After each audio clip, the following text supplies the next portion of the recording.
my students asked in our YouTube support meeting a question about my jacket. I just finished a video showing you the completion of this jacket and this cool, awesome photo shoot that I did.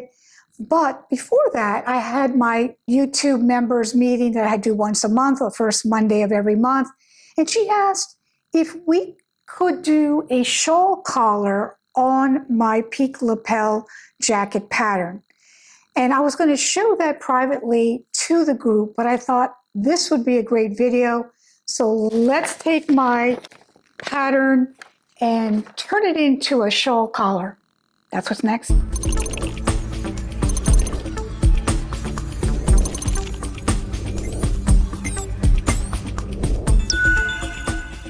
So I tore off the salvage on this one side. I've laid the pattern down here, as you can see, established the grain line exactly where it is. And now I'm tracing out the actual pattern. And I'm going to add some excess muslin up here for the draping part of this process. So now I've taken the piece, put in pretty much where the apex is, kind of pinned in that dart that is on the actual pattern itself, put a pin where the lowest part of where the break on that shawl collar will land, put my shoulder pad on here because you have to have that in order to accommodate the space that is needed for the shoulder and for the collar itself.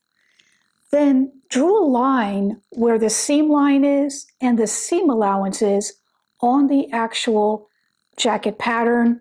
At the intersection, put a pin here at the neckline and then slashed up towards that pin.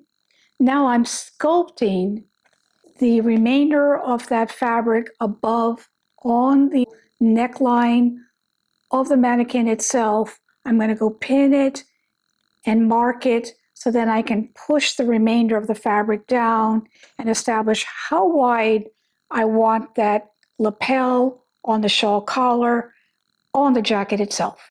Dot, dot, dot, dot, slash where is necessary. Now I have the center back of the collar. The under collar is going to be off grain, so possibly a slight bias, and then the over collar will be straight grain. We'll talk about that next. Okay, slashed, marked. Now I'm going to turn this over. There's too much fabric, so that's going to have to be cut out.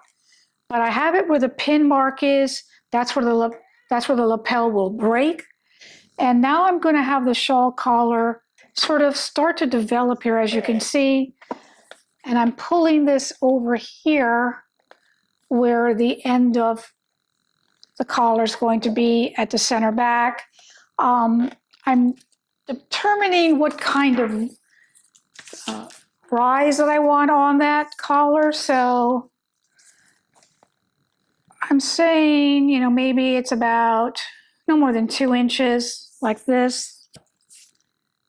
And then I'm going to go ahead and push that along the center back. Just anchor it with a pin, a couple of pins. I'm going to use my big ones right now so you can see what's going on.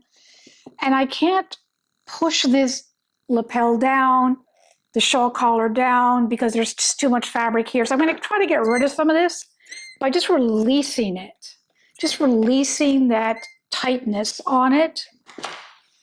And I'm just going to freeform this, guys. I'm not going to, put tape there right now. We can do that a little bit later. I just want to release some of this. So I'm going to go ahead and just go here from where the breaking point is and just kind of cut a shape on my own just to get rid of some of this fabric.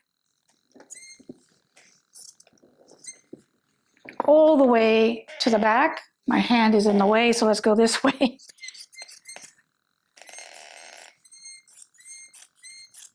Pull that out. My squeaky scissors. I might need to invest in some new scissors.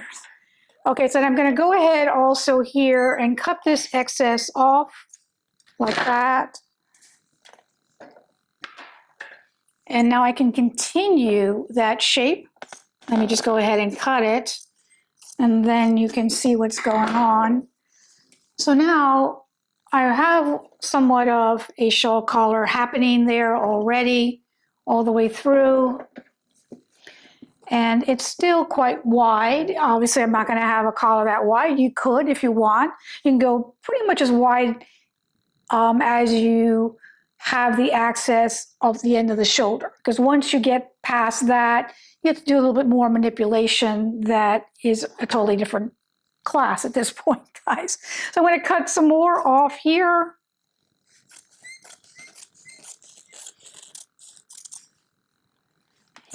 Just to bring it in further. And then you can start playing with that. So it's hugging the neck like it's supposed to.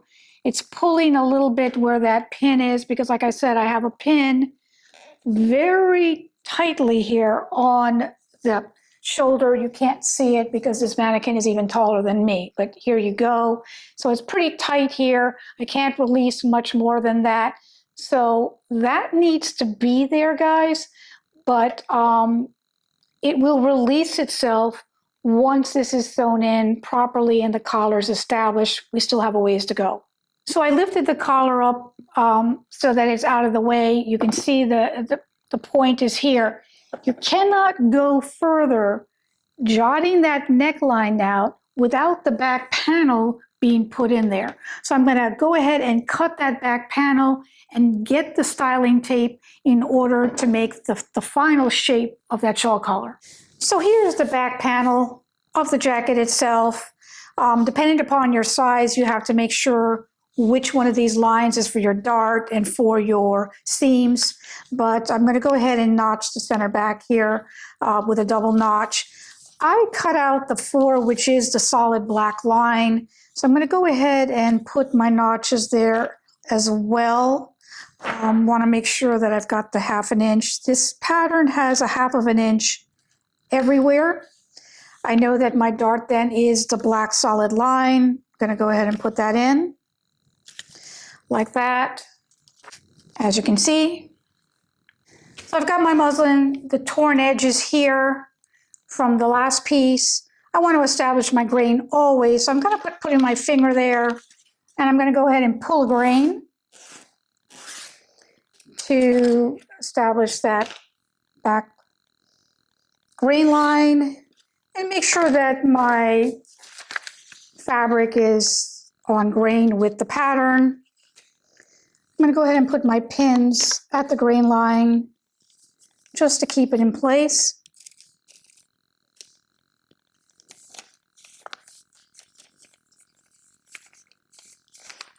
Like that.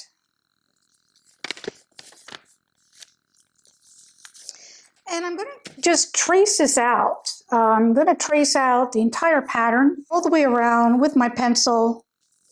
Just tracing out this entire pattern, going inside where the notches are always. Oops. Here we go. Doing this fairly quickly.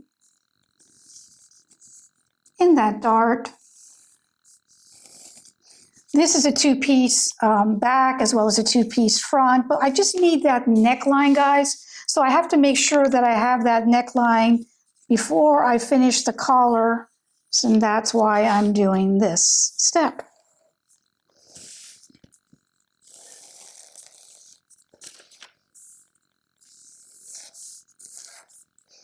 All right, I'm going to also put in that dart. Not getting fancy. I'm putting the dart in. It is the black solid line. Here we go. Here we go. End of that dart is already on that side. Taking the pins out.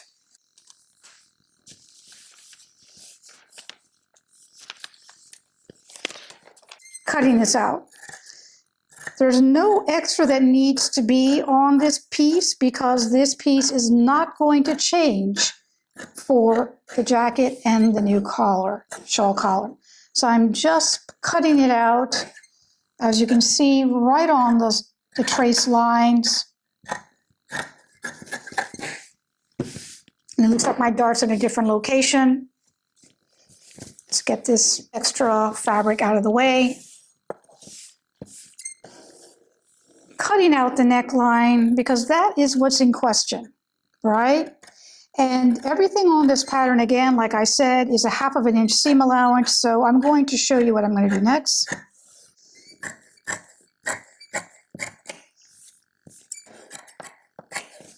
This is the vent on the back of the jacket. Just keeping it in, no reason not to.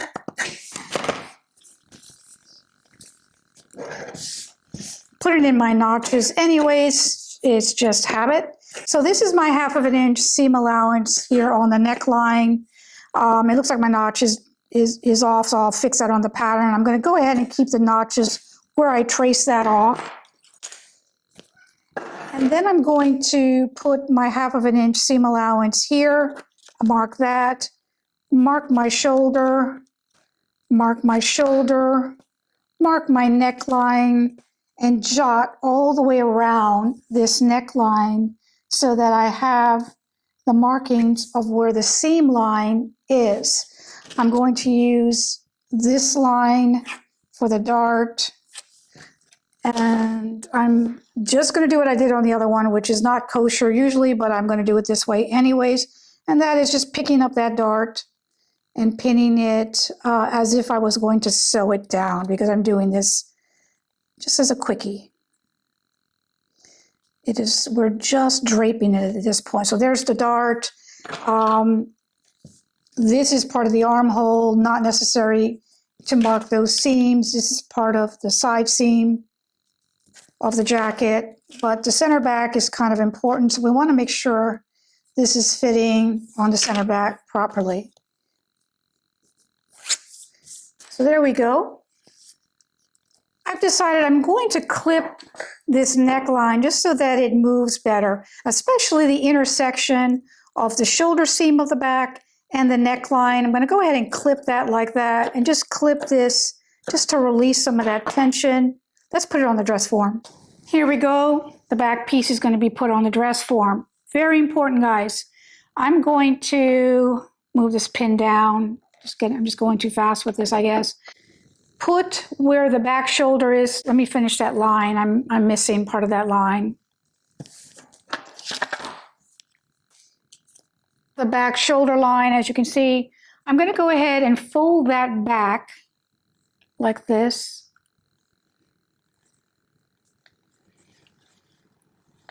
Put it over to the intersection that you cannot see right here. And I'm going to pin this down.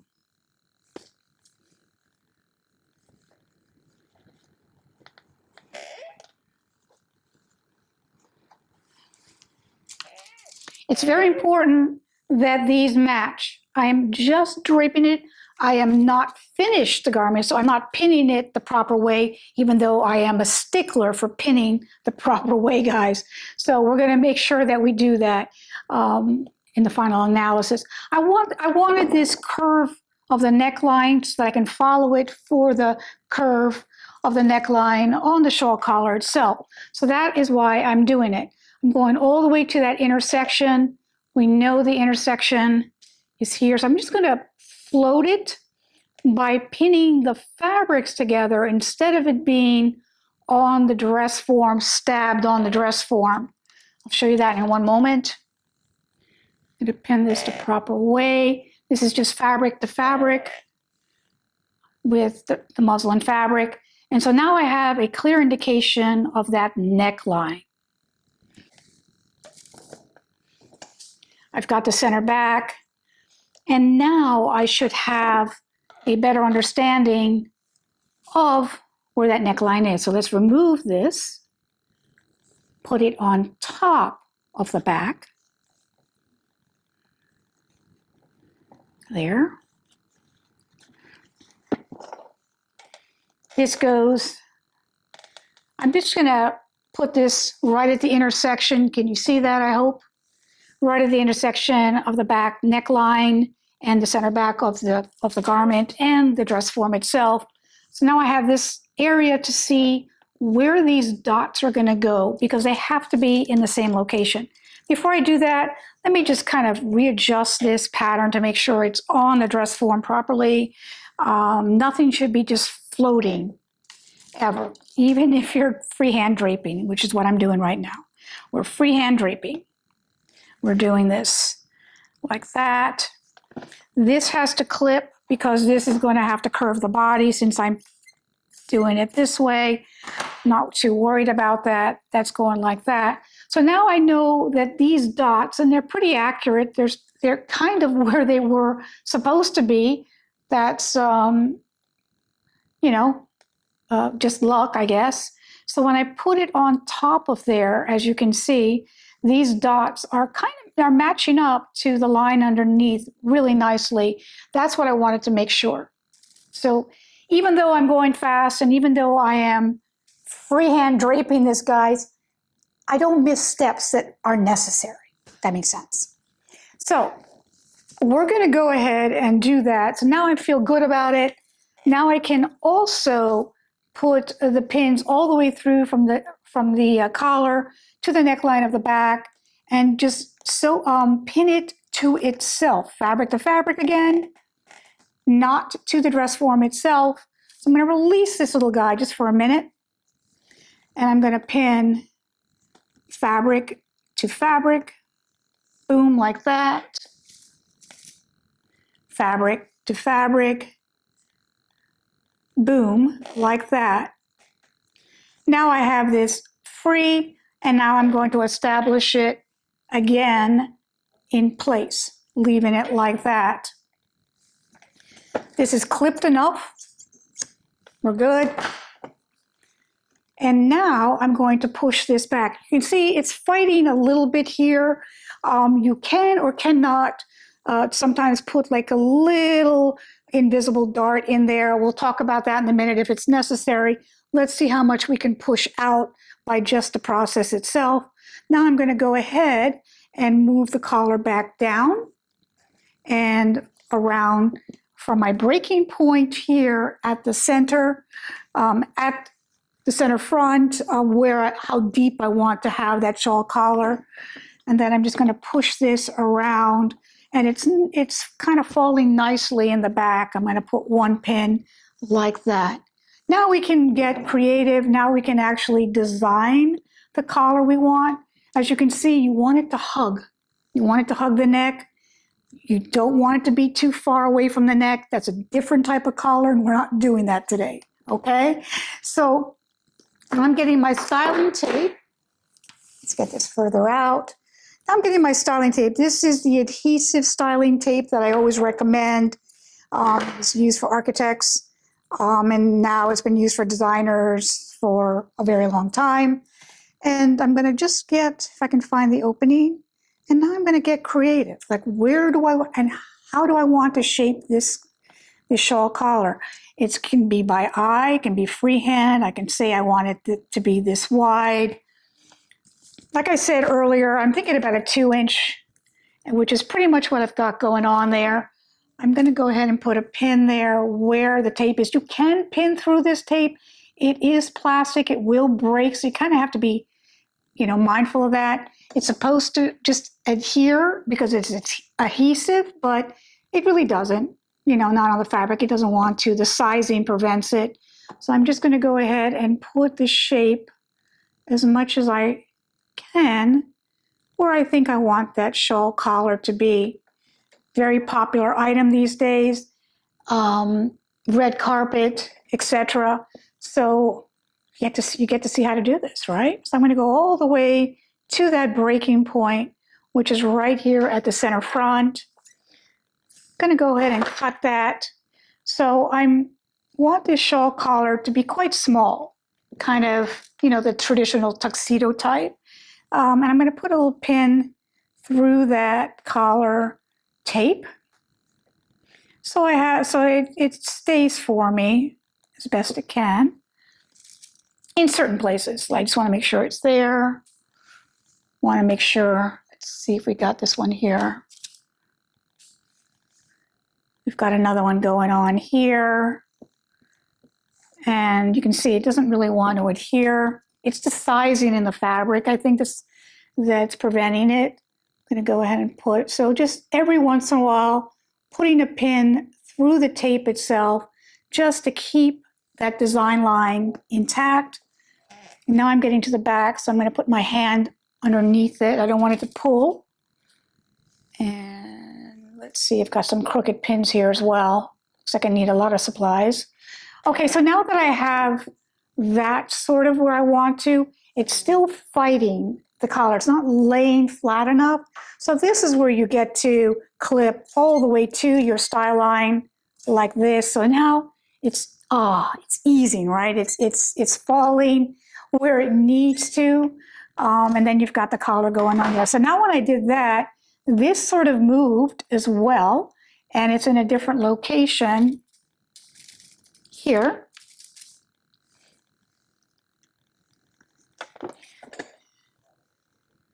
And if I wanted to, let's get this closer. I could use another pin right here to keep this in place.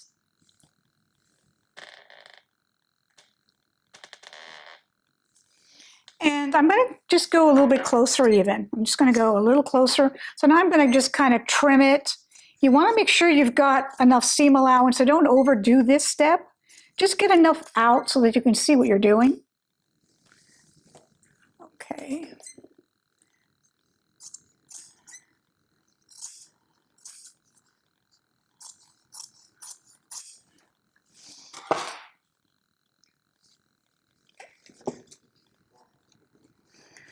All right, so that's good. That's good. It wants to have a little dart sort of underneath here. If you can hide that dart underneath, your shawl collar will fall nicer.